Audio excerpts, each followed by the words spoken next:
Bonsoir Catherine. Bonsoir. Vous êtes l'auteur aux éditions Favre du guide du mieux-être dans sa tête, son corps et sa vie. Catherine, vous êtes thérapeute. Vous étiez dans le secteur bancaire et financier, c'est juste, C'est ça, au départ. Oui. Et vous avez décidé de réorienter votre carrière dans la relation d'aide. Est-ce que je peux savoir, avant qu'on parle avec vous évidemment de votre livre, pourquoi vous avez fait ce grand écart? On peut parler de grand écart, en tout cas ce grand virage? Parce que j'avais envie de trouver du sens à ma vie, d'être utile et de faire quelque chose pour les gens qui m'entouraient et de travailler avec l'humain.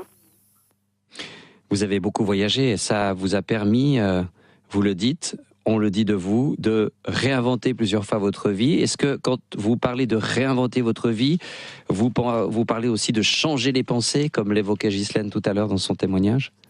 Oui, le fait de voyager, ça m'a permis de découvrir d'autres croyances, d'autres valeurs, d'autres manières de penser, d'autres manières de fonctionner et de chercher comme ça des ressources à travers ces voyages et d'ouvrir un peu mon esprit. Il y a une petite phrase qui pourrait nous servir de préambule à cet échange et à cette découverte de votre réflexion et de ce guide du mieux-être. C'est qu'on passe beaucoup de temps en survie en oubliant d'être dans la vie. C'est vous qui le dites. Oui. Qu'est-ce que vous entendez exactement par là? Disons que dans la survie, au fait, on passe beaucoup de temps à ruminer le passé, on passe beaucoup de temps à appréhender le futur, on passe aussi beaucoup de temps à interpréter le présent. Et dans tous ces moments-là, c'est très difficile d'être heureux. Parce qu'être heureux, pour moi, c'est être bien ici et maintenant dans ce qu'on est en train de faire. Ce qui fait que nos pensées sont orientées un peu dans tous les sens. Et on passe beaucoup de temps, en fait, à vivre nos pensées au lieu de vivre la vie. Comme s'il fallait à un moment donné appuyer sur pause. Alors appuyer sur pause, c'est quand même quelque chose à apprendre. C'est pas quelque chose, j'ai envie de dire, qui est issu de notre volonté. Ça fait partie des apprentissages et plus de connaissance de soi. Vous avez le sentiment que quand on n'a pas trop confiance en soi, on va d'abord faire le constat, puis ensuite on essaiera de trouver des portes qu'on ouvre, mais dans le constat, quand on n'a pas trop ou pas du tout confiance en soi, on suit un petit peu sans réfléchir les autres, les modes, ce qui fait partie des conventions, et on se glisse pas trop à l'extérieur du moule. C'est ça justement un peu la difficulté, c'est que si on manque de confiance en soi, c'est qu'on a des pensées dans notre tête qui viennent nous dire qu'on n'a pas confiance en nous. Sauf que ces pensées, elles sont pas réelles. Juste que comme elles apportent des émotions, on pense qu'elles sont vraies. Et du coup, on cherche des réponses à l'extérieur de nous, quand en fait les réponses, elles sont à l'intérieur de nous. Parce que les pensées, elles émettent des émotions. Et si on change les pensées, automatiquement on change les émotions. Et si on change les émotions, on change nos comportements. Ça veut dire qu'il faut un peu de lâcher prise pour quitter la peur du changement, par exemple, ou la culpabilité évoquée par Ghislaine tout à l'heure dans son message. Lâcher prise, encore une fois, c'est un acte spontané. Donc pour pouvoir lâcher prise, on a besoin de se comprendre. C'est difficile de lâcher prise quand on ne maîtrise pas et on ne comprend pas la situation. Et pour ça, on a besoin de comprendre comment fonctionne notre mental, comment fonctionne la création d'une croyance. Vu qu'il n'y a aucune croyance qui est vraie et qui est fausse, on peut juste dire qu'une croyance, elle fait du bien ou elle fait pas du bien. Donc c'est vraiment une connaissance de soi qui permet de lâcher prise. Et c'est aussi une façon d'accepter les choses telles qu'elles sont. Parce que souvent, on lutte contre le courant. Et cette lutte, ça génère beaucoup de tensions intérieures. Est-ce que vous pensez, c'est évoqué par Ghislaine et vous l'évoquez aussi dans le détail dans votre livre, que beaucoup de jugements, de gens qui sont très critiques avec les autres, qui étiquettent, qui collent des étiquettes en particulier, le font parce qu'ils sont dans un certain mal-être et qu'ils voudraient diminuer leur mal-être? Vous iriez jusqu'à penser ça? Il y a le mal-être, certes, ça pousse à la critique, parce qu'on essaie de se comparer tout le temps. Maintenant, on est dans une société où on nous pousse à la comparaison. Maintenant aussi, dans le mal-être, c'est que il y a une souffrance intérieure. Cette souffrance, elle provient des pensées, encore une fois. C'est pour ça que moi, j'aime bien agir à ce niveau-là pour pouvoir dissoudre ces pensées. Parce qu'au fait, on s'identifie à nos pensées, mais on n'est pas nos pensées comme on n'est pas nos émotions.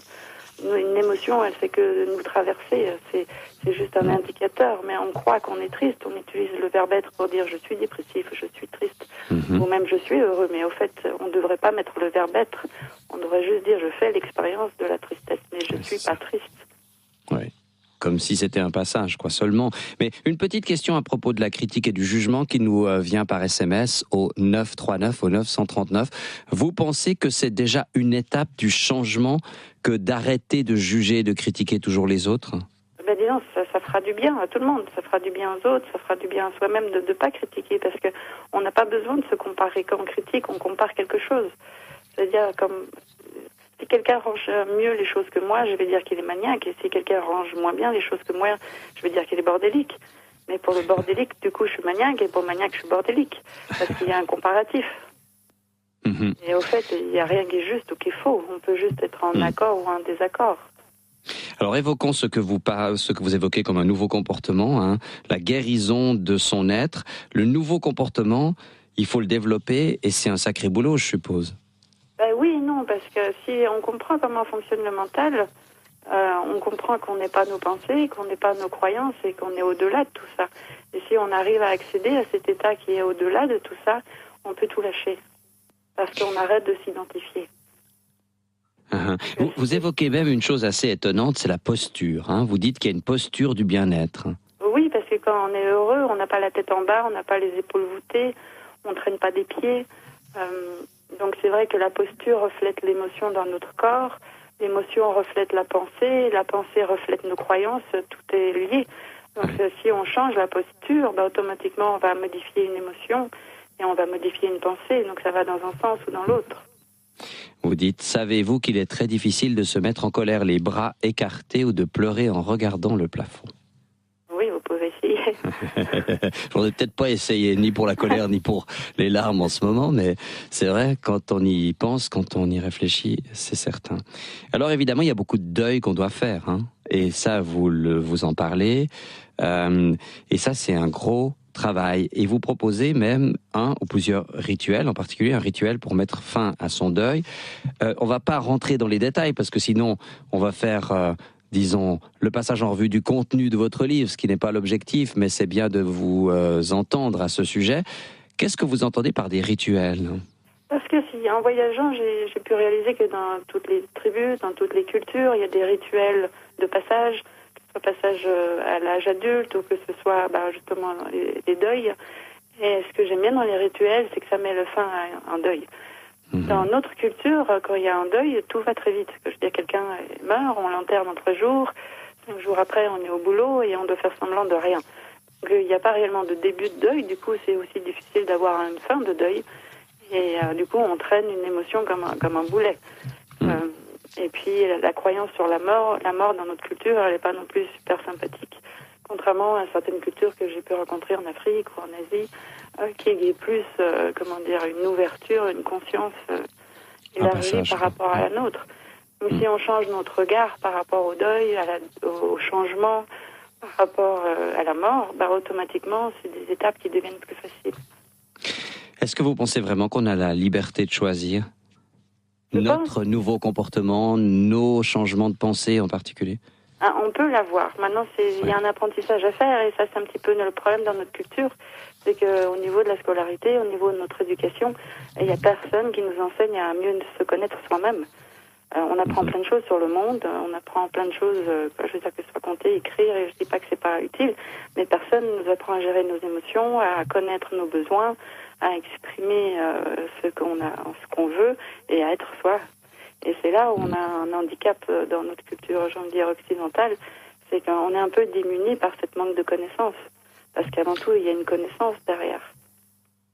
Alors en même temps, quand on a l'impression qu'on va trouver la force pour changer, je ne sais pas si c'est une qualité ou un défaut, mais on voudrait un petit peu tout en même temps, tout de suite.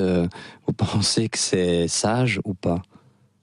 Alors après, tout dépend dans quel état on est. Maintenant, pour changer un comportement, il faut changer la croyance qui est en amont. Parce que derrière un comportement, il y a une croyance. Maintenant, si on change la croyance, le comportement est changé instantanément. Mais pour ça, c'est vrai que ça demande de savoir comment on fait pour changer soi-même une croyance. Donc les techniques, elles sont simples, parce que je les enseigne en thérapie, je les enseigne au cabinet. Mais maintenant, les gens dans la rue comme ça, on ne sait pas comment faire soi-même pour changer une croyance.